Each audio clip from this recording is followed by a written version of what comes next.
ഉള്ളിൻ്റെ ഉള്ളിൽ ത്രിത്വമായിട്ട് ഇങ്ങനെ ലയിച്ചിരിക്കുമ്പോൾ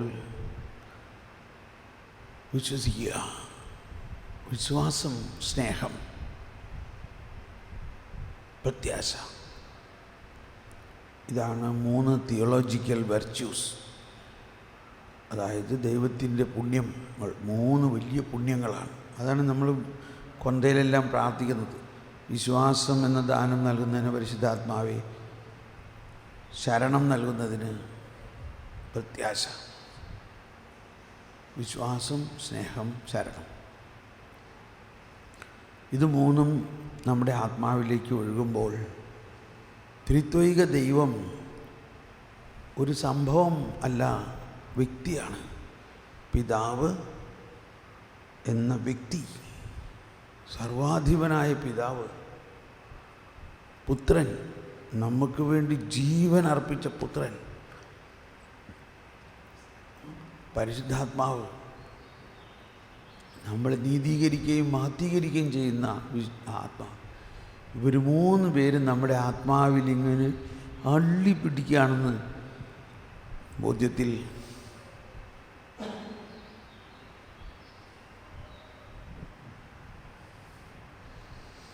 എൻ്റെ ആത്മാവങ്ങയോടൊട്ടി ചേർന്നിരിക്കുന്നു, അങ്ങയുടെ വലത്തു കൈ എന്നെ താങ്ങി നിർത്തുന്നു. എൻ്റെ ആത്മാവ് അങ്ങയോടൊട്ടി ചേർന്നിരിക്കുന്നു, അങ്ങയുടെ വലത്തു കൈ എന്നെ താങ്ങി നിർത്തുന്നു.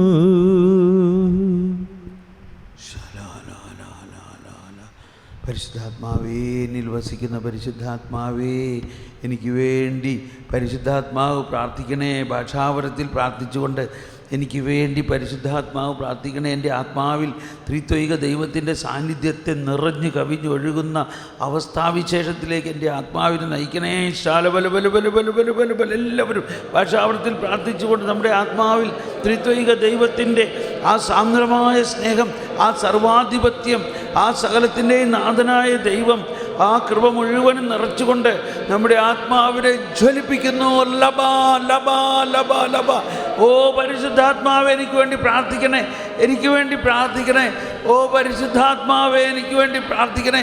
എൻ്റെ ആത്മാവിൽ ദൈവത്തിൻ്റെ ആ സാന്ദ്രത മുഴുവനും, ദൈവത്തിൻ്റെ ശക്തി മുഴുവനും, ദൈവത്തിൻ്റെ സ്നേഹം മുഴുവനും, ദൈവം നൽകുന്ന വിശ്വാസം മുഴുവനും എൻ്റെ ആത്മാവിൽ ദൈവത്തിൻ്റെ സമ്പൂർണതയാൽ പൂരിതനാകാനിടയാകട്ടെ. അവിടുത്തെ സമ്പൂർണതയാൽ പൂരിതനാകാനിടയാകട്ടെ. ശലബലബലബലബലബലബലബലബലബലബലബല. അവിടുത്തെ സമ്പൂർണതയാൽ അവിടുത്തെ സമ്പൂർണതയാൽ പൂരിതനാകാനിടയാകട്ടെ. ശാലാഹലബല.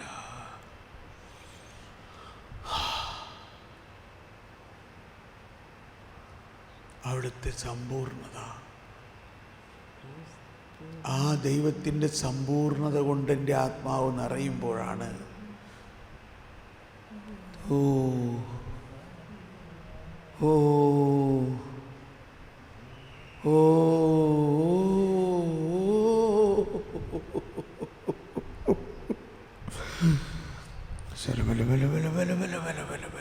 പരിശുദ്ധാത്മാവേ, എന്നിൽ വസിക്കുന്ന പരിശുദ്ധാത്മാവേ, അവിടുത്തെ പൂർണ്ണതയാൽ നാം എല്ലാവരും കൃപയ്ക്കുമേൽ കൃപ സ്വീകരിച്ചിരിക്കുന്നു. അവിടുത്തെ സമ്പൂർണതയാൽ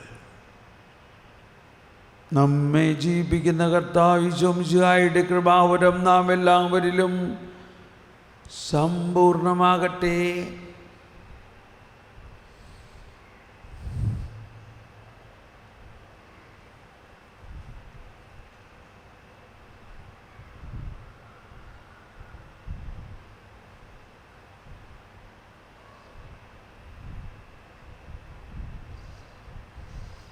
ദൈവപിതാവേ,